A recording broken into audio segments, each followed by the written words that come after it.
Australia, the country that brought us the electric drill, Wi-Fi, and the tank-bred tuna system. Ailish, did you do this research? My point is, Australia has never shied away from innovation. So when I read recently that electric car sales had doubled in Australia in the first quarter of this year, I was over the moon. But let's say I wasn't shocked.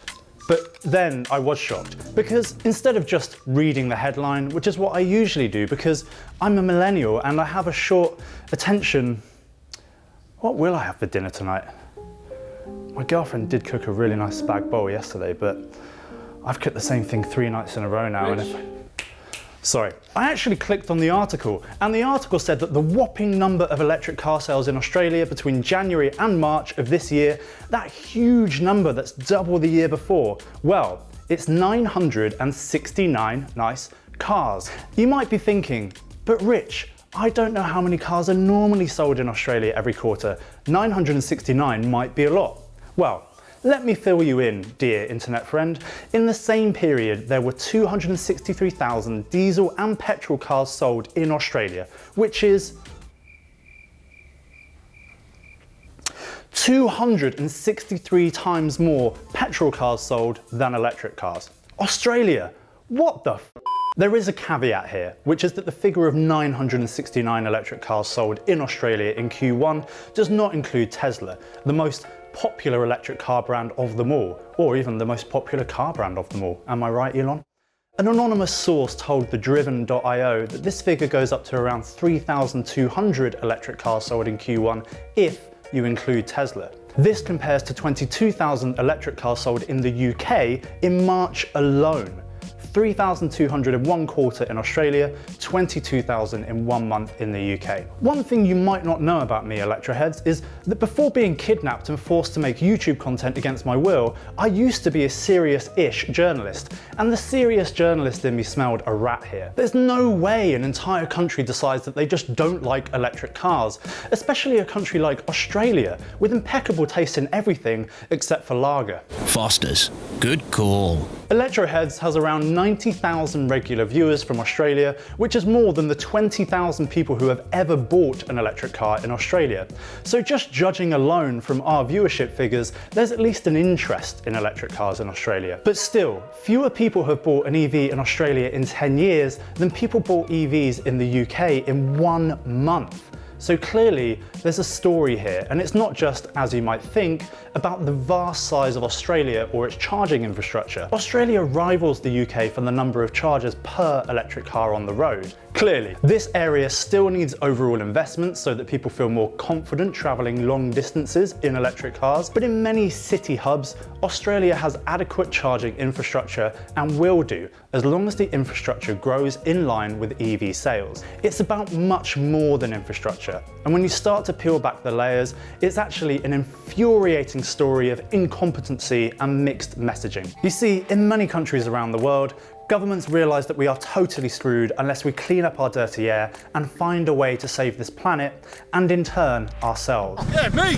Running Pickering! Electric vehicles play a big part in that because they remove tailpipe emissions from urban centres where air quality is at its worst. And in cities such as London, where I live, there's somewhat of a public health crisis linked to air quality. And look, you can use old, out-of-date statistics to claim that electric cars are somehow worse for the environment than petrol cars because they're more labour-intensive to build, but before you type that comment, we've seen it a million times before, and we've got a whole video that debunks all those claims, and it's right up here.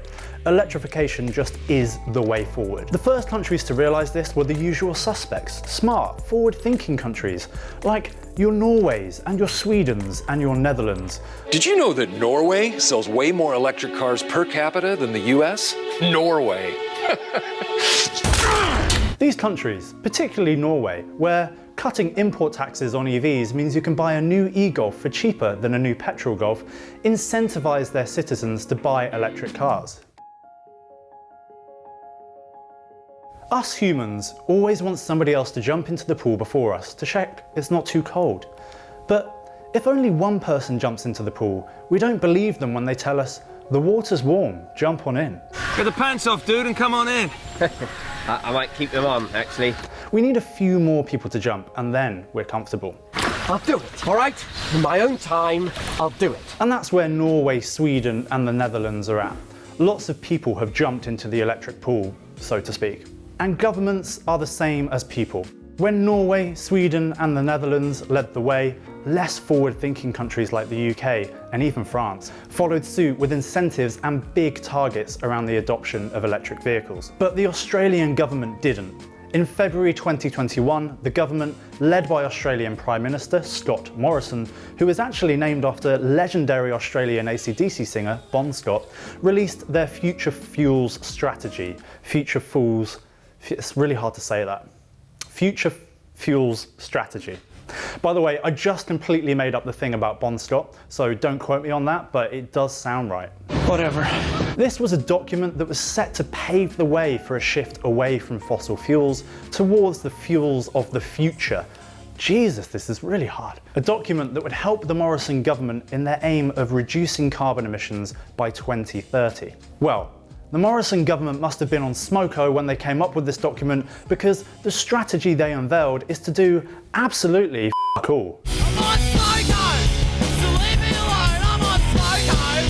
So leave me alone! The document was so useless that many, as reported by the Guardian newspaper, labelled it the do-nothing document. I personally prefer the f*** all files. But here's the bit that really bites. The Australian government makes a projection in the document that electric cars will make up 26% of car sales in Australia by 2030.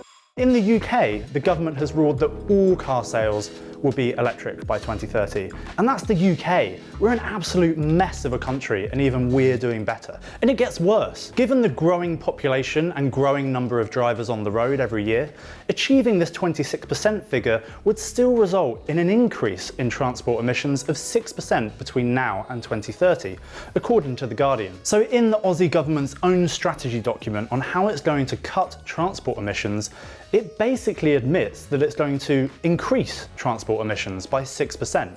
That doesn't make any sense, and it's one hell of a mixed message. And their reasoning for not providing cash incentives for electric cars or penalising petrol cars, well, Australia's emissions reduction minister, Angus Taylor, who by the way is named after legendary AC/DC guitarist Angus Young, has the answer for us. This is the man whose single solitary job is to reduce emissions. He said, Australians should be able to choose the car that they drive. Huh. Now, here's where politics pisses me off. If I got a job as an office cleaner and I went into that office after the staff went home to start my shift, and I dumped all of the bins onto the floor, I took all of the food from the fridge and I smeared it all over the walls, I would lose my job, and I would deserve to lose that job because I've done the opposite of what my actual job is. But here's a man, a troglodyte of a man in Angus Taylor, whose job is to reduce emissions. He's created a strategy to increase carbon emissions and is still going to take home a bucket ton of your taxpayers' money every month, Australians. This guy has messed up so regularly that he even has his own meme in Australia. And look, I don't necessarily disagree that people should be able to choose the type of car they drive. Prescriptive measures on what you can and can't drive only serve to rub people up the wrong way, and they don't make people make the right choice for the right reasons. They don't really change attitudes, which is what we need at the moment. I'm not coming here as some sandal-wearing, lentil-eating eco-warrior telling you what you can and can't drive. In 20 years' time, I'd still quite like to be able to drive a classic convertible petrol car around the British countryside for an hour before putting it back in its garage for the night and then driving my electric car to work the next morning. Because there's an inescapable fact that we have to stop relying on ICE cars. And we all just want our kids not to inherit a fiery hellscape from us. And to prevent that, you have to make it easy for people to make the right choice. And I'm saying this as somebody who used to own a 5-cylinder turbocharged petrol car with a decat and twin exhausts. God, you hypocrite! You have to incentivize people out of a lifetime of habit and familiarity with petrol cars. And not only is the Australian government not incentivizing people to go electric, but the local government in Victoria, which has the second highest number of EV drivers of any state in Australia, was recently suggesting a tax on electric vehicles to bring the running costs in line with petrol vehicles. And here's the crux of the issue in Australia. money. The tax on petrol and diesel in Victoria is just over 42 cents per litre, and the argument put forward by the Victoria government is that if more people start using electric cars, then the government won't get that sweet, sweet tax dollar to pay for the roads. Sadly, I'm not privy to the state of Victoria's balance sheet, so I don't know if that's actually true. But I do know that the UK has a very similar system to Australia, charging tax on petrol and also charging vehicle tax. These taxes go into a big consolidated pot, and part of that gets dished out to local councils in the UK for maintaining the roads. A dip in petrol sales would mean less tax money for the UK's road maintenance pot. But the UK government has also waived vehicle tax on electric cars, taking a double hit on tax losses. It's done this because it has steep targets in place around the reduction of emissions.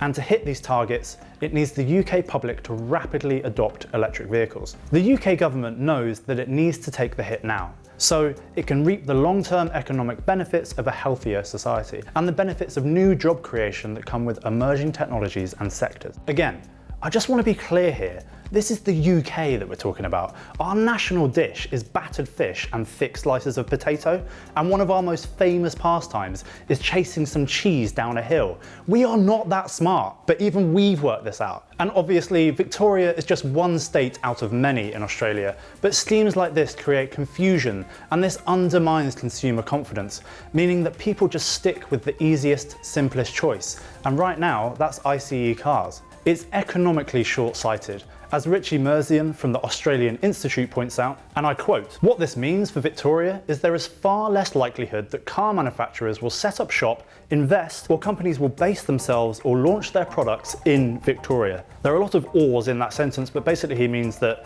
no car companies will want to do business in Victoria. Michael Barch, the MD of VW Group Australia, has also made his feelings clear, calling Australia, and I quote, "a third world dumping ground in terms of automotive technology," thanks to its mixed messaging and lack of forward planning. Jesus, Michael, tell us what you really think. It's worth noting that there are states in Australia, like the ACT, that do offer good incentives for electric vehicles. And it's also worth noting that Victoria has changed its stance slightly. Since announcing their initial tax policy on EVs, dubbed by a collective of 25 organisations as the worst EV policy in the world, it's announced an updated scheme. In reaction to the disdain to their taxation plan, they've announced that they're going to use that money, raised by the tax, to create a $3,000 cash incentive for EV buyers in the state, limited to 20,000 people. They're also going to invest $19 million in charging infrastructure. Obviously, that was their plan all along. They just only decided to announce the bad bit first and not the good bit because they thought that people wouldn't care about the good bit. Makes sense. But even with the incentives, there's still a per mile tax on EVs, or there will be in Victoria. And electric car drivers will be required to keep a little logbook of how many miles they've driven in the state, and then report that to the government so that they can be taxed accordingly. Any right-minded person looks at that and goes, nah, that's too much hassle. And even with some state-level incentives, the federal government doesn't look even close to sorting its out when it comes to incentives and infrastructure investment for electric cars, which means a lack of consistency across the country, and that's just not good enough. Right. There's been a lot of info in this video, and so for transparency, I've dropped the links in the description to all my sources I use to get my facts straight. In videos of this length, when reporting on a country you don't even live in, it's easy to get something very slightly wrong. So if I have, feel free to tell me, but also feel free to forgive me. I forgive you. And if there's anything else that we need to shine a light on, if there's something to this story that we haven't covered, then let us know and we'll look into it for next time. If you're in Australia and you care about electrification, how can we help? We've got a growing platform. We've made a lot of noise in the UK about our dire situation with scooter legalisation. So who can we moan to? Tell us and let us help. And even if you heartily disagree with my impassioned endorsement of electrification, then let me know. There's room for debate and discussion here, even if you're categorically wrong. Finally, please feel free to like and subscribe. We were recently recognised by YouTube as a creator on the rise, which is pretty cool. So you know you're going to get good stuff from us if you do subscribe. Thanks for watching and see you again next time. Bye, Electroheads.